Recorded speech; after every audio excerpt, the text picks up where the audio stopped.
আজ গিয়েছিলাম এমন একটা রেস্টুরেন্টে যেটা দেখতে যেন কোনো সিনেমার সেট। সাজসজ্জা আর আলো ছায়ার খেলা দেখে তো মনে হলো আমি যেন অন্য জায়গায় চলে গেছি।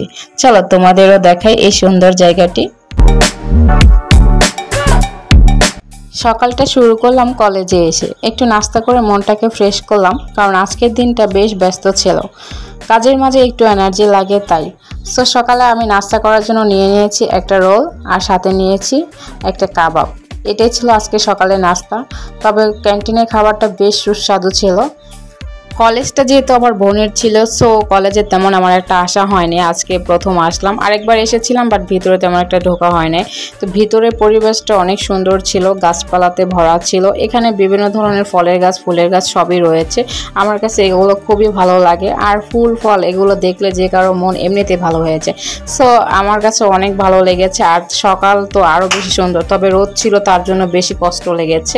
কলেজ থেকে বেরিয়ে ঠিক করলাম একটু বিশ্রাম নেব, এর জন্য সরাসরি চলে গেলাম ক্রাশ রেস্টুরেন্টে। এই রেস্টুরেন্টটা এত সুন্দর, তো মেনু কার্ড দেখে চোখ বড় হয়ে গেল। দাম শুনে একটু থমকে গেলাম। আজকে প্ল্যান শুধু একটা কোল্ড কফি আর আরাম। দাম বেশি হলো, এই জায়গার আমেজ অন্যরকম। এক কাপ কোল্ড কফি হাতে নিয়ে বসে রইলাম। চারপাশে সাজসজ্জা আর শান্ত পরিবেশে মনটা যেন একটু পেয়ে গেল নিজের জন্য সময়। কফি হাতে নিয়ে আমার মনটা জড়িয়ে গেল। এই জায়গায় এসে বুঝলাম খাবার থেকে বেশি জরুরি হলো সেই মুহূর্তগুলো যা মনে রাখি। আলো আর ছায়ার খেলায় মন ভালো হয়ে যায়। তাই সবাইকে বলবো শুধু খাওয়া নয়, অনুভব করো প্রতিটা মুহূর্ত। দেখলে বোঝো শুধু খাওয়া নয়, অনুভবটাই আসল। তোমাদের সবার জন্য বলবো একটু সময় নিয়ে এমন জায়গায় আসো, ভালো লাগার মুহূর্তগুলো নিজের করো। আর আজকে রেস্টুরেন্টটা কিন্তু খুবই সুন্দর ছিল। এখানে এসে আমার মন এমনিতে ভালো হয়ে গেছে। এখানে বার্থডে পার্টি করলে আরো অস্থির হবে। নেক্সট টাইম আমি এখানে আমার বার্থডে পার্টিটা সেলিব্রেশন করব। সচরাচর আমি আমার এলাকায় করে থাকি। আর এই রেস্টুরেন্টটা অনেক সুন্দর একটা রেস্টুরেন্ট। তোমরা অবশ্যই কমেন্টে বলবে যে রেস্টুরেন্টটা কেমন ছিল। এখানে রেস্টুরেন্টের খাবারের মান যতটা বেশি, তার চেয়ে সুন্দর হচ্ছে এই ভিউটা। মানে এই ভিউটা দেখলে যে কারো মন এমনিতেই ভরে যাবে। আমার কাছে তো প্রতিটা জায়গা সুন্দর ভালো লেগেছে। তাদের আর্টগুলো যে এত সুন্দর ছিল, মানে আপনি না খেয়ে সরাসরি রেস্টুরেন্টের ভিতরে ঢুকে অনেকক্ষণ দেখতে পারবেন, তারপর আপনার খাবারের কোনো ইচ্ছে জাগবে না, কারণ এত সুন্দর একটা পরিবেশ, শান্ত শিষ্ট নিরিবিলি একটা পরিবেশ।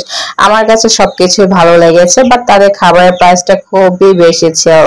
এরপর দেখতেছিলাম এখানে একটা টেলিফোন লেখা, তো আমি এটার ভেতরে ঢুকলাম। তো এটা হচ্ছে গিয়ে খোলার সিস্টেম আমি প্রথমত জানিনি। তারপর দেখলাম তো এখানে সাইড দিয়ে এটা লক করা আছে, ওটা খুলে ভেতরে প্রবেশ করলাম। আমার কাছে এইটা তো জাস্ট অস্থির লেগেছে। এই জায়গাটা এত সুন্দর, মানে অনেক, তাদের প্রতিটা ডেকোরেশন অনেক সুন্দর। এখানে ভিআইপিরা বসে বসে খেতে পারবে। খাবারের মান তাদের ভালো, কারণ রেস্টুরেন্টটা তো বুঝেনি, ভালো একটা জায়গা যখন তৈরি করা হয়ে থাকে বা রেস্টুরেন্টের ডেকোরেশন যদি সুন্দর হয়, সেক্ষেত্রে সেই জায়গার খাবার একটু দাম বেশি হবে।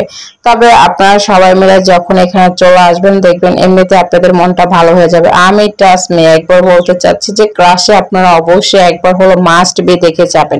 এই রেস্টুরেন্টের প্রতিটা জায়গায় আমি ফিদা হয়ে গেছি। আর তাদের খাবার রিজনেবল, খুবই সুন্দর খাবার খেতে। কোল্ড কফিটা আমি যে খেয়েছি ওটা আমার কাছে খুব ভালো লেগেছে।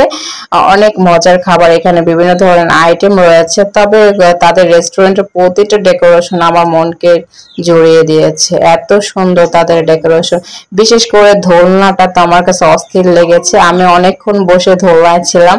আর এই জায়গা থেকে কিন্তু আপনি অনেক কিছুই দেখতে পাবেন, কারণ এখানে রয়েছে সুন্দর বিশাল বড় একটা গাছ, তারা সুন্দরভাবে গাছটা লাগিয়েছে। এটা আমার কাছে খুবই ভালো লেগেছে। যদিও দেখতে দেখা যাচ্ছে গাছটা হচ্ছে প্লাস্টিকের, বাট এটা প্লাস্টিকের গাছ নয়, এটা রিয়েল টাইপের, তারা সুন্দর করে সাজিয়েছে। আর এই জায়গাটার প্রতিটা জিনিস আমার কাছে ভালো লেগেছে। তারপর দেন আমরা কোল্ড কফি খেয়ে ভাত চলে যেতে নিলাম। তো একটা ভাইয়া যখন আমাদের বললো যে কেমন লেগেছে খাবারটা, আমি বললাম যে বেশ সুস্বাদু ছিল। রেস্টুরেন্ট থেকে বের হয়ে আমরা সরাসরি লিফটে উঠে পড়লাম বাসায় যাওয়ার জন্য। আর এরকম লিফট আমার কাছে সচরাচর খুব ভালো লাগে। লিফটগুলোতে মিররের মতো দেখা যায়, সো এই জন্য আরো বেশি ভালো লাগে। তারপর আবার বের হলাম বাসে ওঠার জন্য। দেখতে তো মনে হলো পুরো বাসটা শুধু আমার জন্য ফাঁকা রেখেছে। এত শান্ত, এত খোলা জায়গা, বসে বসে ভাবলাম এটাই কি একদম সান্ত্বনার সময়। এভাবে ছোট ছোট মুহূর্তগুলো আমাদের দিনের গল্প গড়েও তোলে। রেস্টুরেন্টের আলোর খেলা থেকে শুরু করে এই ফাঁকা বাসের শান্তি, সব মিলিয়ে আজকের দিনটা হয়ে গেল স্পেশাল। তোমরাও যদি কখনো একটু বিশ্রাম নিতে চাও, একটু সময় বের করে এমন জায়গায় এসে দেখো, খাওয়া পানার বাইরে অনুভব করো মনের শান্তি। দেখা হবে আবার নতুন কোনো জায়গায় নতুন গল্প নিয়ে। আল্লাহ হাফেজ।